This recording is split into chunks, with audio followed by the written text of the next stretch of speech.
What happens when a Trump supporter is pushed to back up his claims? In this debate, British presenter James O'Brien does exactly that, and the conversation takes a surprising turn. Before we dive into the full story, comment where you're watching from, and don't forget to like and subscribe so you don't miss the next one. This is an older clip, but it's one that's still worth watching. Let's get straight into it, and I'll share my thoughts at the end. All right, this is the atmosphere that Donald Trump has come into.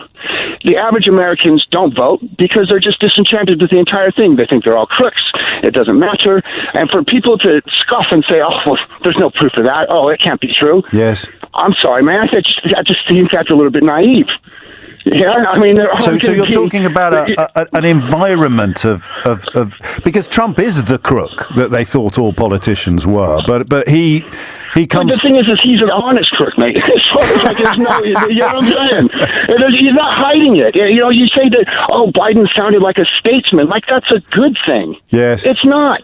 Right. It's somebody who spent their life being a polished liar, taking corporate agenda and pushing it through. Are you describing these are not good things. Are you describing what you think now, or what you think they think? This is what I believe, and this is what I've spoken to many of my friends back in America. We talk about these things, you know, and you've got the whole media juggernaut as well. If I asked you to persuade me that Joe Biden was a polished liar, what would you do? I just pointed his 50-year career. Yeah, well, go on. How else could he possibly stay in power? I mean, this is the whole that's thing a question. That's a question, not an answer. From outside. No, I know, but I just want you to. I'll be honest with you, man. I don't have any facts because I didn't know anything about Joe Biden before I heard his name as the elector. But you're absolutely certain that he spent half a century lying.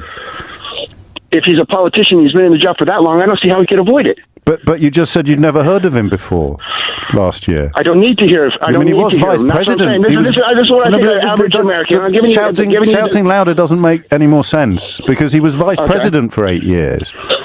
Right. Again, I'd never heard of him. Yeah.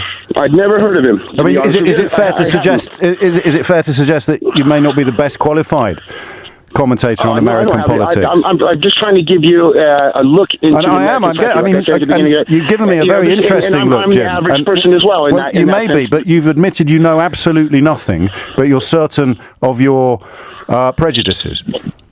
I'm certain that this is the way that it's going to be looked at by the people like Trump's followers. No, that's why I said to you, are you telling me what you think, or are you telling me what you think they think?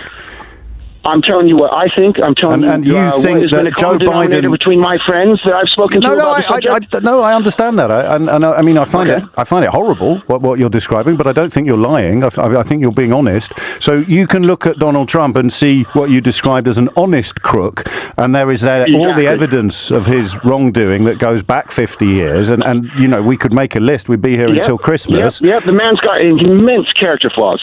Not character flaws, criminality. I do not think he's a good person. But then you've got Joe Biden over there, and you've got no evidence whatsoever of his malfeasance or misbehaviour, but you're absolutely convinced he's a wrong-un. So would you mind if I... Again, I would refer back to the Panorama program that I saw, which appalled me. Yes, but was he in it? A news crew can go over, pretend to be a lobbyist. But was Joe Biden in it? Was Joe Biden in it?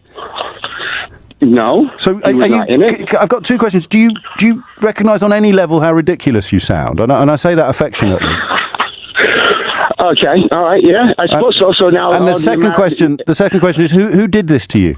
Where do you think this came from? Because you weren't born like this. At some point in the last 50 years, you've become a man who's absolutely convinced of things, despite having no evidence for it whatsoever. How do you think that happened?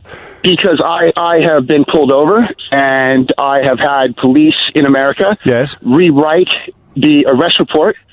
And I've had basically lies told in court about me, and I have had trouble in America. And that's how you know that Joe Biden is not to be trusted. This is my personal experience with the establishment. Oh, being pulled over by police in America.